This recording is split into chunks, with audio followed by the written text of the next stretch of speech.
গল্পটার নাম হচ্ছে আল মুতাকাল্লিমাতু বিল কোরআন, মানে যে নারী সবসময় শুধু কোরআন দিয়ে কথা বলে। আব্দুল্লাহ ইবনে মুবারক অনেক বড় মুহাদ্দিস, হজ করে ফিরতেছেন, হঠাৎ দেখেন এক বৃদ্ধা মহিলা, বয়স্ক মহিলা চাদর গায়ে দিয়ে শুয়ে আছে। তো এটা অনেক বড় একটা কনভারসেশন, আমি কনভারসেশনটা আপনাদেরকে শোনাই। উনি কাছে গেলেন, যে সালাম দিলেন, আসসালামু আলাইকুম রাহমাতুল্লাহ। সালামের উত্তরে বৃদ্ধা মহিলা স্বাভাবিকভাবে উত্তর না দিয়ে একটা কোরআনের আয়াত তেলাওয়াত করলেন। তেলাওয়াত করলেন সালামুন কাওলাম মির রাব্বির রহিম, মানে দয়াময় প্রতিপালক আল্লাহর পক্ষ থেকে তোমার প্রতিও সালাম। এটা একটা কোরআনের আয়াত, কিন্তু এটা দিয়ে উত্তর হয়ে যায় সালামের। কি বলেন? আচ্ছা গেল। এবার আব্দুল্লাহ ইবনে মুবারক জিজ্ঞেস করলেন মাযা তাসনাঈনা ফি হাযাল মাকান, এখানে কি করেন আপনি, কি করতেছেন একা একা? এই প্রশ্নের উত্তরও ভদ্রমহিলা একটা কোরআনের আয়াত তেলাওয়াত করে দিলেন। উনি তেলাওয়াত করলেন ওয়ামাই ইউদ্লিল ফালা হাদিয়া লাহ, মানে আল্লাহ যার পথ ভুলায় দেয় তার পথ দেখানোর কেউ নেই, কেউ নেই।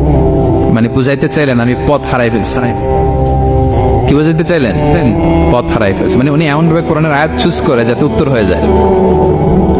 তো এবার উনি জিজ্ঞেস করলেন আইনা তুরিদিন, তো পথ হারাই ফেলছেন তো বুঝলাম, আয়াত থেকে এটা বোঝা যায়, তো আপনি কোথায় যাচ্ছেন, ডেস্টিনেশন কোথায়? উনি আবার একটা আয়াত তেলাওয়াত করলেন সুবহানাল্লাযী আসরা বিআবদিহি লাইলাম মিনাল মাসজিদিল হারামি ইলাল মাসজিদিল আকসা। রাসূল সাল্লাল্লাহু আলাইহি ওয়াসাল্লাম মেরাজের আগে যে ইসরা হয়েছিল, মসজিদুল হারাম থেকে মসজিদুল আকসা রাসূল সাল্লাল্লাহু আলাইহি ওয়াসাল্লাম কাল্লা নিয়েছিলেন, এটা তেলাওয়াত করলেন। তো বুঝাতে চাইলেন আমি আপনার মতো হজে আসছিলাম মসজিদুল হারামে, আর যাচ্ছি মসজিদুল আকসা, মানে ফিলিস্তিন আমার বাড়ি। মসজিদুল আকসা কোন দেশে? দেশে ফিলিস্তিনে। আয়াত এমন ভাবে উনি পিক করেন যাতে করে উত্তর হয়ে যায়। উনি বোঝাতে চাইলেন আমিও হজ করতে এসেছিলাম, যাচ্ছি কোথায়? কোথায়? ফিলিস্তিন, মসজিদুল আকসা যে দেশে আছে। তো উনিও বুঝে গেলেন যে তাহলে আপনি মসজিদুল আকসায় যাচ্ছেন। এবার জিজ্ঞেস করলেন আনতুম মুনযু কাম ফি হাযাল মাকান, তো এখানে একা একা পড়ে আছেন কয়দিন?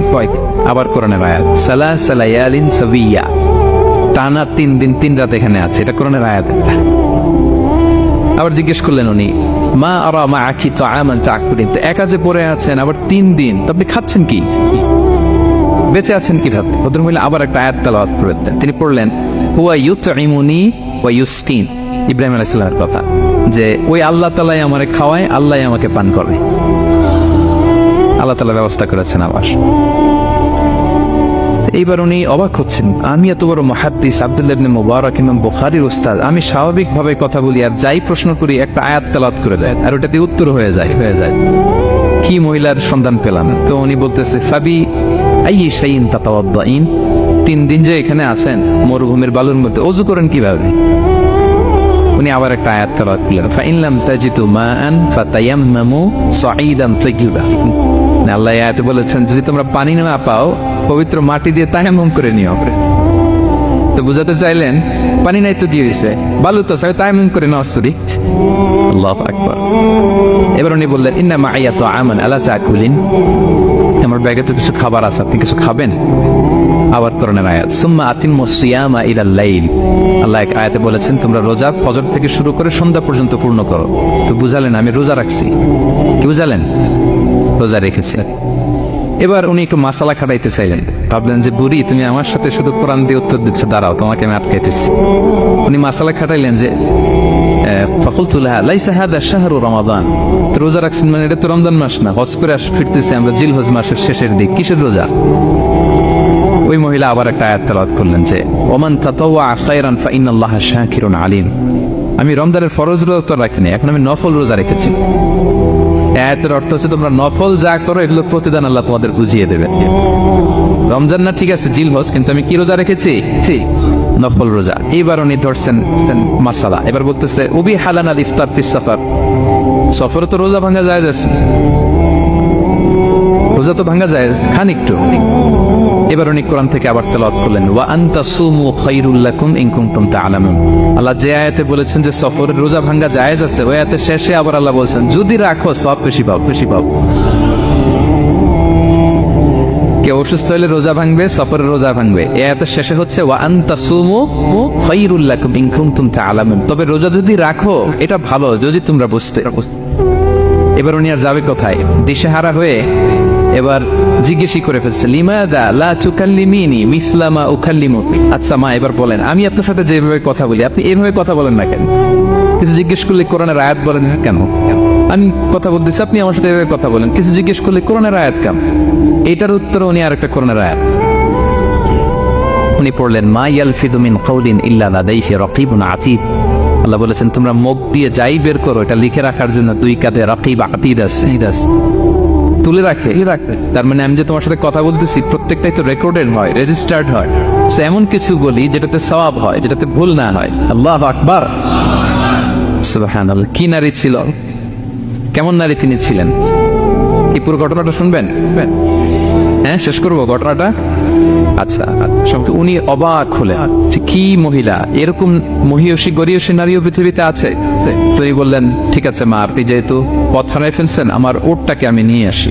ফাহাল্লাকা আন আহমিলুকি আলা নাফাতি হাদিহি ফাতুদরিকিল কাফেলা, আমার ওটটা নিয়ে আসি, ওটে বসেন, আমি আপনাকে এগিয়ে দিয়ে কাফেলাতে যুক্ত করে দেই। আপনি কি রাজি আমার ওটে বসবেন? আবার কোরআনের আয়াত ওমা তাফআলু মিন খাইরিন ফাইনাল্লাহা বিহি আলিম, তোমরা যত ভালো কাজ করো আল্লাহ সেটা জানেন, মানে তোমার এই ভালো কাজ আল্লাহ জানেন, আল্লাহ এর প্রতিদান দিবেন। কলা ফানাফতু নাকাতি, আমি ওট বসালাম এবং বললাম ওঠেন। উনি যখন উঠতেছে আমি এভাবে তাকায় আছি, আমি যে তাকায় আছি উনি একটা আয়াত তেলাওয়াত করলেন যে কুল্লিল মুমিনিনা ইয়াগুদ্দু মিন আবসারিহিম, এর অর্থ হচ্ছে নবী হে মুমিনদেরকে বলুন তারা যেন পরনারী দেখে তাকায় না থাকে, চোখ যেন নিচে রাখে, তারা যেন চক্ষু অবনমিত করে। মানে বুঝাতে চাইলেন যে আমি তো বেগানা নারী, পরনারী, তা আমি ওঠে উঠতেছি, আপনি তাকায়, সে হয়তো তাকায় আছে যে বৃদ্ধা মহিলা উঠতে যদি কষ্ট হয় পড়ে যায়। তো উনি যখন দেখতেছেন তাকায় আছে, উনি বলতেছে ফুল্লিল মুমিনিনা ইয়াগুদ্দু মিন আবসারিহিম, নবী হে বলুন বিশ্বাসীদের তারা যেন চোখ নিচের দিকে করে রাখে। তো উনি লজ্জা পেয়ে গেলেন, ফাকাদাতু বাসারি, আমি লজ্জায় চোখ নামালাম। এরপর আমি বললাম ইরকাবি ওয়াকাদ আকালতু নাকাতি, ওঠেন। আমি আবার ওটের রশি ধরে টানতে আরম্ভ করলেন। ভদ্র মহিলা উঠেই আবার কোরআনের আয়াত পড়লেন, যেটা আমরা গাড়িতে বা কোনো বাহনে উঠলে পড়ি। তিনি পড়তে আরম্ভ করলেন সুবহানাল্লাযী সাখখারা লানা হাযা ওয়া মা কুন্না লাহু মুকরিনিন ওয়া ইন্না ইলা রাব্বিনা লামুনকালিবুন। প্রশংসা সে আল্লাহ যে আল্লাহ এই বাহনকে আমাদের জন্য বশীভূত করে দিয়েছেন, তিনি বশীভূত না করলে আমরা তো এটাকে বশীভূত করতে পারতাম না। আপনারা যখন গাড়ি স্টার্ট দিবেন এই দোয়াটা পড়েন তো আপনারা, গাড়ি স্টার্ট দিলে, বিমানে উঠলে, ঘোড়ায় উঠলে, যে কোনো বাহনে উঠলে এটা পড়তে হয় কোরআনের আয়াত। তো এই বললেন, আমি এবার উঠলাম, ওটের জিমাম ধরে টানতে লাগলাম না, আর একটু হই হই শব্দে ওট চালাতে লাগলাম যাতে করে তাড়াতাড়ি যাওয়া যায়। উনি কোরআনের আয়াত বললেন ওয়াকসিদ ফি মাশি ওয়াগদুদ মিন সাউতিক, কোরআনের আয়াত। মানে তোমার চলার ক্ষেত্রে তুমি মধ্যম পন্থা অবলম্বন করো আর গলার সাউন্ডটা আর একটু ছোট করো। এটা কিন্তু লোকমান হাকিম তার ছেলেকে বলেছিলেন যে বাবা তুমি যখন হাঁটবে মধ্যম পন্থায় হাঁটবে, আর শাউট করবে না, নয়েজ করবে, কণ্ঠটাকে নিচু করবে। এই আয়াতটা উনি পড়ে দিলাম। বুঝাতে চাইলেন আপনি হাজি মানুষ, ফস করে আসছেন, এইভাবে যাচ্ছেন কেন, আপনি স্লোলি যান। ফাজাআলতু আমশি রুয়াইদান ওয়া আতারান্নামু বিশ-শা'ব, এরপর আমি আস্তে আস্তে যেতে লাগলাম আর কবিতা আবৃত্তি করতে লাগলাম। আরবদের অভ্যাস ছিল তারা শত শত লাইন কবিতা মুখস্থ পারত, দিনকে দিন মরুভূমিতে চড়তো আর কবিতা পড়তে। তো আমি কবিতা গুনগুন করে কবিতা পড়তেছি আর যাচ্ছি। এই মহিলা পিছন থেকে আয়াত তেলাওয়াত করলেন আবার ফাকরাউ মা তায়াসসারা মিনাল কুরআন, মানে কোরআনের যেখান দিয়ে সহজ লাগে ওইখান দিয়ে পড়েন। মানে বুঝাতে চাইলেন কবিতা বললে কি লাভ, আপনি কোরআন পড়েন। উনি আবার লজ্জা পেয়ে কোরআন পড়তে আরম্ভ করলেন। এবার যেতে যে কাফেলা থেকে উনি মিসিং, যে ক্যারাভ্যান থেকে মিসিং, ওই ক্যারাভ্যানের সাথে যুক্ত হলেন। এবার জিজ্ঞেস করলেন যে হাদিহিল কাফেলা মান লাকি ফিহা, এই তো আপনার কাফেলা, এখানে কে আছে আপনার, কেউ আছে? আবার কোরআনের আয়াত আল মাল ওয়াল বানুনা জিনাতুল হায়াতিদ দুনিয়া, অর্থাৎ সম্পদ সন্তান এগুলো আল্লাহর দেয়া নেয়ামত।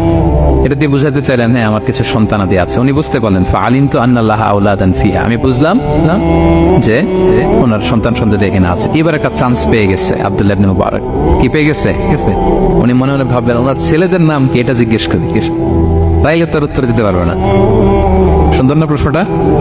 এবার উনি বলতেছে ফাকুলতু লাহা মা আসমাউ আওলাদি, মা এবার একটু বলেন তো আপনার ছেলেগুলোর নাম কি জিজ্ঞেস করলেন। এটা তো আর নান্টু বল্টু সল্টু তো আর কোরআনে পাওয়া যায় না। আমরা নাম রাখি কি সল্টু বল্টু কোরআনে আছে? নাই। তো উনি এবার চান্স নিলেন, এবার জিজ্ঞেস করে আপনার ছেলের নাম কি। এইবার আর উত্তর থাকবে না, অনেকক্ষণ আমার সাথে করছেন। তো জিজ্ঞেস করতেছে লাহা ওয়ামা আসমাউ আওলাদি, আপনার ছেলেদের নাম কি একটু বলেন তো। এই প্রশ্নের উত্তরে উনি 3টা আয়াত তেলাওয়াত করতেন। এতক্ষণ তো একটা, এখন কয়টা? এখন 3 নম্বর গিয়ারে চালাইতে। উনি প্রথম আয়াত তেলাওয়াত করলেন ওয়াত্তাখাযাল্লাহু ইব্রাহিমা খলিলা, এরপর বললেন ওয়া কাল্লামাল্লাহু মূসা তাকলিমা, সবশেষে বললেন ইয়া ইয়াহইয়া খুযিল কিতাবা বিকুওয়া। আল্লাহু আকবার। আমি ইব্রাহিমকে খলিল হিসেবে নিয়েছি, মুসাকে কালিমুল্লাহ বানিয়েছি, এবং ইয়াহিয়াকে বলেছি, হে ইয়াহিয়া তুমি তাওরাত কিতাবকে শক্ত করে ধরো। তার মানে বোঝাতে চাইলেন আমার বড় ছেলের নাম ইব্রাহিম, পরের ছেলের নাম মুসা, ছোট ছেলের নাম ইয়াহিয়া। সুবহানাল্লাহ পড়বেন না? কি নারী ছিলেন। কোরআনের বাইরে যেন যাওয়া না লাগে, কোরআন থেকে ছেলেদের নাম চুজ করে রাখছেন। ছেলেদেরকে ডাকলে এই নামেই ডাকেন। এরপর ছেলেদেরকে ডাকলেন কোরআনের আয়াত পড়ে, ফাবাআসু আহাদাকুম বিওয়ারিকিকুম হাযিহি ইলাল মাদিনাতি ফালইয়ানজুর আইয়ুহা আসকা তুআমান ফালইয়াতিকুম বিরিজকিম মিন। এটা সূরা কাহফের একটা আয়াত। গুহাবাসী 7 জন যুবক যখন ঘুমিয়ে পড়েছিল, 309 বছর পরে যখন জেগেছিল, একজনকে টাকা দিয়ে বলেছিল যাও তুমি কিছু খাবার নিয়ে আসো। এই আয়াত বুঝায় তিনি ছেলেদের বুঝাইলেন যে মেহমান আসছে, কিছু নিয়ে আসো খাবার, আপনারা খাওয়াইতে হবে। উনি অনেক হেল্প করছে আমাকে। তো ছেলেরা খাবার নিয়ে আসলো। খাবার দেওয়ার পরে মহিলা আবার কোরআনের আয়াত, কুলু ওয়াশরাবু হানিআম বিমা আসলাফতুম ফিল আইয়ামিল খালিয়া। এটা আসলে আল্লাহ তাআলা জান্নাতীদেরকে বলবেন। আমরা যখন জান্নাতে ঢুকবো আল্লাহ বলবে কুলু ওয়াশরাবু হানিআম বিমা আসলাফতুম ফিল আইয়ামিল খালিয়া। এই দুনিয়াতে এত জুলুম নির্যাতনের শিকার হয়েছে, এত নেক কাজ করেছে, প্রতিদান হিসেবে আজকে জান্নাতের এই নাজ নেয়ামত ভোগ করো। বৃদ্ধ মহিলা এই আয়াতটা বললেন, তার মানে মরুভূমিতে অনেক কষ্ট করেছেন আপনি আমার জন্য, এখন আপনি আমার পক্ষ থেকে এই হসপিটালিটি রিসেপশন, এই আপ্যায়ন গ্রহণ করুন। এবার উনি বলতে আরম্ভ করলেন, ছেলেদেরকে বললেন, কুলতু আল আনা তুআমাকুম আলাইয়া হারাম। এই ছেলেরা, এই খাবার আমার জন্য হারাম, হাত্তা তুখবিরুনি বিআমরিহা, যতক্ষণ না এই মহিলাকে, এর হিস্ট্রি যতক্ষণ না আমার না বলো। আগে বল এই ভদ্র মহিলা কে, কে কি তার ঘটনা। যতই দেখছি অবাক হচ্ছি, যতই শুনছি অবাক হচ্ছি। কে সে? যাই বলি শুধু কোরআন দিয়ে বলে, ঘটনাটা কি? এবার ছেলেরা বলল, ফাকুলু হাযিহি উম্মুনা, ইনি আমাদের মা। লাহা আরবাউনা সানা, ওনার বয়স 40 বছর। লাম তাতাকাল্লাম ইল্লা বিল কুরআন, জীবনে কোনোদিন কোরআন ছাড়া মুখ দিয়ে অন্য কোনো কথা বলে নাই। মাখাফাতান তাজিল্লা ফায়াসখাতা আলাইহা রহমান, এই ভয়ে যে কোন কথায় আল্লাহ আবার নারাজ হয়ে যায়, আমার কোন কথায় আবার কোন ভুল হয়ে যায়, আমার কোন কথায় আবার রহমান আমার উপর নারাজ হয়ে যায়। এজন্য আমরা আমাদের জন্মের পরে জীবনে আমার মাকে কোরআন ছাড়া কোনো কথা বলতে শুনিনি। অবাক হলেন আব্দুল্লাহ ইবনে মুবারক, ইমাম বুখারীর উস্তাদ। উনি খাবার হাতে নিয়ে এবার বললেন যে উনি তো অনেক আয়াত বললো, এবার আমি একটা আয়াত পড়ি। খাবারটা নিয়ে উনি পড়তে আরম্ভ করলেন। ফাকুলতু, উনি বললেন, আমি বললাম, যালিকা ফাদলুল্লাহি ইউতিহি মাইয়াশা, এটা আল্লাহর বিশেষ অনুগ্রহ, ফজল। এটা আল্লাহ সবাইরে দেয়, যাকে চায় তাকে দেয়। সুবহানাল্লাহ পড়ে। এটা আল্লাহর বিশেষ অনুগ্রহ, তিনি সবাইকে দান করেন না, যাকে চান তাকে দেন। তোমাদের মা অনেক মহিয়সী গরিয়সী একজন মাতা তোমরা পেয়েছে।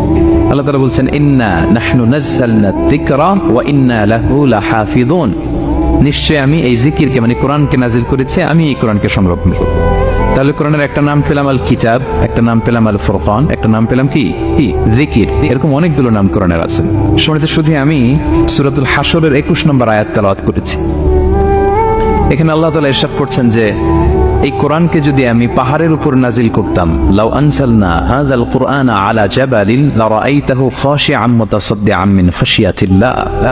নবী, হে কোরআনকে যদি আমি পাহাড়ের উপর নাজিল করতাম, আপনি দেখতেন আল্লাহর ভয়ে এই পাহাড় ভেঙে চুরে খানখান হয়ে যেত। এটা এত গরু ভার একটা বাণী কোরআন আল কারীম। পাহাড় ভেঙে যেত। পাহাড় কি চারটেখানে কথা? সুবিশাল পাহাড় আল্লাহ তাআলা পৃথিবীতে সৃষ্টি করে রেখেছেন। আপনারা আলাস্কা পর্বতমালার নাম শুনেছেন? Alaska range, situated located in USA. যুক্তরাষ্ট্রে একটা মাউন্টেন রেঞ্জ আছে, এটা 600 মাইল লম্বা। কয়শো মাইল? পুরোটাই পাহাড়। এটার নাম হচ্ছে আলাস্কা মাউন্টেন রেঞ্জ। ইউরোপে একটা মাউন্টেন রেঞ্জ আছে, এটার নাম হচ্ছে আল্পস মাউন্টেন রেঞ্জ। এটা 750 মাইল লম্বা।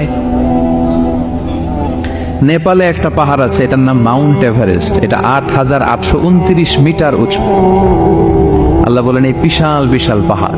আরব বিশ্বে অনেক বড় পাহাড় আছে। তুর পাহাড়ের চূড়ায় আমি উঠেছিলাম, আরব বিশ্বের সবচেয়ে বড় পাহাড় মাউন্টেন রেঞ্জ। আল্লাহ বলেন এই কোরআনকে যদি আমি তোমাদের উপর নাজিল না করে পাহাড়ের উপর নাজিল করতাম, আলাস্কার উপর নাজিল করতাম, আল্পস পর্বতমালায় নাজিল করতাম, তুর পাহাড়ে যদি নাজিল করতাম, মাউন্ট এভারেস্টের উপর যদি নাজিল করতাম, তাহলে নবী আপনি দেখতেন আল্লাহর ভয়ে এই পাহাড়গুলো ভেঙে চূর্ণ বিচূর্ণ হয়ে যেত। কিন্তু সেই কোরআন আল্লাহ কাদের উপর নাজিল করেছেন? আমাদের উপর। সো হিউজ রেসপন্সিবিলিটি, অনেক বড় দায়িত্ব। এই কোরআনকে আমরা বুঝি কিনা, কোরআনকে মানি কিনা, কোরআনের আইন সমাজে চাই কিনা, this is the burning question. নিজেকে নিজে প্রশ্ন করুন যে কোরআনের যে হকগুলো আছে আমরা আদায় করছি কিনা। এটা যেন তেন কোনো বাণী নয়, এটা আল্লাহ তাআলার পাঠানো বাণী, অনেক ভারী অনেক ওজনওয়ালা বাণী। আল্লাহ তাআলা বলছেন ইন্না সানুলকি আলাইকা কওলান সাকিলা, নবী হে আপনার কাছে আমি অনেক ভারী হেভি ওয়েট ওয়ার্ড নাজিল করব, এটা অনেক ওজনের, এটা সিম্পল কোনো বিষয় নয়। এই কোরআন যখন রাসূল সাল্লাল্লাহু আলাইহি ওয়াসাল্লামের উপর নাজিল হতো, প্রচন্ড শীতের রাতে বিষ্ণু সাল্লাল্লাহু আলাইহি ওয়াসাল্লাম ঘামতেন। আমাদের আয়েশা বলেন আমরা কম্বল মুড়ি দিয়েও থাকতে পারি না, এত শীত, কিন্তু বিশ্বনবী ঘেমে ঘর্মাক্ত হয়ে একাকার।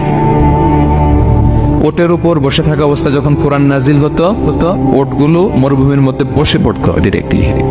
কাফেলা চলছে সেদিনা জিবরাইল এসে কোরআন নাজিল করেছেন, কোরআনের ভারে ধপাস করে উট বসে যেত। যায়েদ ইবনে সাবিত রাদিয়াল্লাহু তাআলা আনহু কাতিবুল ওয়াহী, রাসূল সাল্লাল্লাহু আলাইহি ওয়াসাল্লামের সাহাবী, রাসূল সাল্লাল্লাহু আলাইহি ওয়াসাল্লাম একবার যায়েদ রাদিয়াল্লাহু তাআলা আনহুর পায়ের মধ্যে মাথা রেখে শুয়েছিলেন, দীর্ঘক্ষণ শুয়ে থাকলেন। যায়েদ রাদিয়াল্লাহু তাআলা আনহু বলছেন আমার কোনো কষ্টই হচ্ছে না। হঠাৎ করে কোরআন নাজিল হতে লাগলো। কি নাজিল হতে লাগলো? কোরআন। যায়েদ রাদিয়াল্লাহু তাআলা আনহু বলেন দীর্ঘক্ষণ রাসূল সাল্লাল্লাহু আলাইহি ওয়াসাল্লাম আমার পায়ের উপর মাথা রেখে শুয়ে আছেন, কিন্তু আমি টেরি পাচ্ছি। কিন্তু যখন কোরআন নাজিল হতে লাগলো মনে হলো যে আমার পাটা ভেঙে খান হয়ে যাবে। রাসূল সাল্লাল্লাহু আলাইহি ওয়াসাল্লামের মাথার ওজন এত বেড়ে গেল, আমি আর রাসূল সাল্লাল্লাহু আলাইহি ওয়াসাল্লামকে রাখতেই পারছি না আমার পায়ের উপর। ইন্না সানুলকি আলাইকা কওলান সাকিলা, নবী হে আমি অনেক ভারী হেভি ওয়েট ওয়ার্ডের কোরআন আপনার কাছে নাজিল করব। সো কোরআনটা এটা অনেক সম্মানিত একটা বাণী, আল্লাহ তাআলার বাণী, অনেক ভারী একটা বাণী। এটা পাহাড় সইতে পারে না, পাহাড় ভেঙে চূর্ণ বিচূর্ণ হয়ে যেত, সে কোরআনকে আল্লাহ তাআলা আমাদের উপর নাজিল করেছেন। সো আমাদের হিউজ রেসপন্সিবিলিটি, অনেক বড় দায়িত্ব যে এই কোরআনকে মেনে চলা, কোরআন পড়তে জানা, কোরআনের অর্থ বোঝা এবং কোরআনের নীতিমালাগুলো আমাদের সমাজে বাস্তবায়ন করা। আমরা বলেছি যে আমরা কোরআন দিয়ে আজকে কোরআনের পরিচয় নিব। কোরআনকে জিজ্ঞেস করবো যে কোরআন তুমি তোমার পরিচয় দাও। আমরা কিছু প্রশ্ন করবো, দেখবেন কোরআন অবলীলায় উত্তর দিয়ে দিচ্ছে। আমরা যদি কোরআনকে জিজ্ঞেস করি যে কোরআন তুমি যে পৃথিবীতে এসেছো তোমার হিস্ট্রিটা বলো, কবে আসলা, কবে নাজিল হয়েছ? কোরআন বলবে শাহরু রমাদান আল্লাযী উনজিলা ফীহিল কুরআন, আমি রমাদান মাসে এসেছি, যেন তেন মাসে আসি। কোরআনকে যদি আমরা প্রশ্ন করি যে কোরআন রমাদান তো 29 দিন বা 30 দিন, তো এই 30 দিনের বা 30 রাতের কোন দিন বা কোন রাতে এসেছ? কোরআন বলবে ইন্না আনজালনাহু ফি লাইলাতুল কদর, আমি কদরের রাতে এসেছি। সুবহানাল্লাহ বিহামদি। ওমা আদরাকা মা লাইলাতুল কদর, কে তোমাকে জানাবে কদর কি? লাইলাতুল কদরি খায়রুম মিন আলফি শাহর, কদরের রাত হাজার মাসের চেয়েও সেরা। রাসূল সাল্লাল্লাহু আলাইহি ওয়াসাল্লাম আফসোস করতেছেন, আল্লাহ বনি ইসরাইলের লোকেরা হায়াত পাইছে 1000 বছর 1500 বছর, এত ইবাদত করছে, আমার গুনাহগার উম্মতের কি হবে? আমার গুনাহগার উম্মত তো 60-70 এর মধ্যে মরে শেষ। আমার উম্মতি মা বাইনা 60 ইলা 70, আমাদের গড় বয়স কত? 60 থেকে 70। আল্লাহ বলেন চিন্তা করো না, লাইলাতুল কদর খায়রুম মিন আলফি শাহর, তোমার গুনাহগার উম্মতের জন্য আমি কদরের রাত দিয়েছি, 1000 মাসের চেয়ে সেরা। তাহলে কোরআনের হিস্ট্রি আমরা জেনে গেলাম। রমাদানে আসছে, রমাদানের কোন রাতে আসছে? এখন যদি জিজ্ঞেস করি তুমি কি একা একা আসছো না কেউ নিয়ে আসছে তোমার, এবার কি উত্তর পাওয়া যাবে? এই প্রশ্নের উত্তরে কোরআন আমাদেরকে জানায় যে আমি একা আসিনি। নাযালা বিহির রূহুল আমিন, রূহুল আমিন হচ্ছে জিবরাইল আলাইহিস সালামের একটা নাম, বিশ্বস্ত আত্মা। রূহুল আমিনের সাথে আমি এসেছি, সবচাইতে বিশ্বস্ত, যেহেতু এটা আল্লাহর বাণী, এটা আসার সময় যদি অন্যের কথা ঢুকায় দেয় তাহলে ভেজাল আছে না নাই? আমিন, বিশ্বস্ততার সাথে যে পৌঁছে দিবে, বাণী বাহকের কাজ করবে, এরকম সবচাইতে বিশ্বস্ত ফেরেশতা জিবরাইলকে দিয়া আমি পাঠিয়েছি। তাহলে কোরআন একা আসে, সবচাইতে শক্তিশালী ফেরেশতা। জিবরাইল আলাইহিস সালামের লাহু সিত্তুমিআতু জানাত, 600 পাখা, 600 পাখা, সব নবীদের কাছে এসেছেন অভিনী, এরকম একজন ফেরেশতা দিয়ে কোরআনকে পাঠানো হয়েছে। এবার যদি জিজ্ঞেস করি যে কোন ভাষায় তোমাকে নাজিল করা হয়েছে বলো, আচ্ছা এটা কোরআনে? কোরআন আমাদেরকে জানাচ্ছে ইন্না আনসালনাহু কুরআনান আরাবিয়ান লাআল্লাকুম তাআকিলুন, নিশ্চয় আমি কোরআনকে আরবি ভাষায় নাজিল করেছি যাতে তোমরা বোঝো। সুস্পষ্ট আরবি ভাষায় এই কোরআনকে আল্লাহ তাআলা নাজিল করেছেন। তাহলে হিস্ট্রি আমরা জানতেছি ধীরে ধীরে, না? রমাদানে আসলো, কদরে আসলো, একা আসে নাই, জিবরাইল আলাইহিস সালামের সাথে আসলো, আরবি ভাষায় নাজিল হলো। এবার যদি জিজ্ঞেস করি যে তুমি যে আসলা, তোমাকে যে আমাদের তেলাওয়াত করতে হবে, তো এই তেলাওয়াত করার গাইডলাইনটা কি, কিভাবে তেলাওয়াত করব, তেলাওয়াত করার সিস্টেমটা কি, এটা যদি আমাদেরকে একটু বলতে। তো কোরআন এই প্রশ্নের উত্তরে প্রথমে আমাদেরকে বলে যে আমাকে যদি আবৃত্তি করতে চাও, তেলাওয়াত করতে চাও, প্রথম গাইডলাইন হচ্ছে লা ইয়ামাসসুহু ইল্লাল মুতাহহারুন। এর অর্থ হচ্ছে পবিত্র ছাড়া কেউ এই কোরআনকে স্পর্শ করতে পারে না। যদিও এটা দিয়ে লাউহে মাহফুজের কথা বলা হয়েছে, ফেরেশতাদের কথা, কিন্তু বিষ্ণু বলেছেন লা ইয়ামাসসুহু ইল্লা তাহির, পবিত্রতা ছাড়া কোরআন ধরা যায় না। তাহলে কোরআন তেলাওয়াতের প্রথম গাইডলাইন কি? পবিত্রতা। অজু করতে হবে, ডোন্ট টাচ মি উইদাউট অ্যাবলুশন। কোরআন আপনাকে অর্ডার করবে অজু ছাড়া আমাকে টাচ করা যাবে না। আচ্ছা, অজু করলেন, তারপরে কি শুরু করে দিতে পারবেন? না। কোরআন বলে ফাইদা ক্বারাতাল কুরআনা ফাস্তাঈদ বিল্লাহি মিনাশ শাইতানির রাজিম। কোরআন পড়ার আগে তোমার যে সুস্পষ্ট দুশমন ওই শয়তানের ব্যাপারে আল্লাহর কাছে পানাহ চেয়ে নাও। মানে পড়ো আউযু বিল্লাহি মিনাশ শাইতানির রাজিম বিসমিল্লাহির রহমানির রহিম। তাহলে অজু করলেন, আউযুবিল্লাহ বললেন, বিসমিল্লাহ বললেন। এবার কি করতে হবে? এবার কোরআন বলছে যেমন মনে চায় তেমন পড়া যাবে না। তুমি গানের সুরে, ব্যান্ডের সুরে, হিপ হপ সুরে কোরআন পড়বা, এটা আল্লাহ কবুল করবে না। কোরআন বলছে ওয়ারাত্তিলিল কুরআনা তারতিলা। তারতিলের সাথে কোরআন পড়তে হবে, ধীর স্থির ভাবে কোরআন পড়তে হবে। তারতিল, আপনারা যারা কোরআন পড়বেন তারতিলের সাথে পড়বেন। What is তারতিল? আনাস রাদিয়াল্লাহু তাআলা আনহুকে জিজ্ঞেস করা হয়েছিল তারতিল কি, নবী কিভাবে তেলাওয়াত করতেন। তিনি বলেছিলেন ইয়ামুদ্দু বিহা সাওতাহু মাদ্দান। বিষ্ণু ইসলাম প্রতিটি আয়াত টেনে টেনে পড়তেন, এভাবে টেনে টেনে পড়তেন। আবার বিষ্ণু ইসলামের স্ত্রী উম্মে সালামা রাদিয়াল্লাহু তাআলা আনহা তিনি বলতেন ইয়াকাত্তিউ কিরাআতাহু আয়াতান আয়াতান। বিষ্ণু ইসলাম প্রতিটি আয়াত শেষে থামতেন, এক আয়াত পড়ে থেমে আরেক আয়াত, আবার থেমে আরেক আয়াত। আলহামদুলিল্লাহি রাব্বিল আলামিন আর রহমানির রহিম মালিকি ইয়াউমিদ্দিন। দেখেন টেনে টেনেও পড়লাম, আবার প্রতিটা আয়াত শেষে থামলাম। This is তারতিল। ওয়ারাত্তিলিল কুরআনা তারতিলা। এভাবে টেনে টেনে প্রতি আয়াত শেষে থেমে থেমে পড়ার নাম তারতিল। এভাবে পড়তে হবে। তো পড়ার গাইডলাইন কি পেলাম? প্রথমে কি করতে হবে? ওযু করতে হবে, পবিত্রতা। এরপরে আউযু বিল্লাহ, বিসমিল্লাহ পড়তে হবে। এরপরে কিভাবে পড়তে হবে? তারতিলের সাথে। কথা কি বুঝতে পারতেছেন সবাই? বিরক্ত হচ্ছেন না তো আপনারা?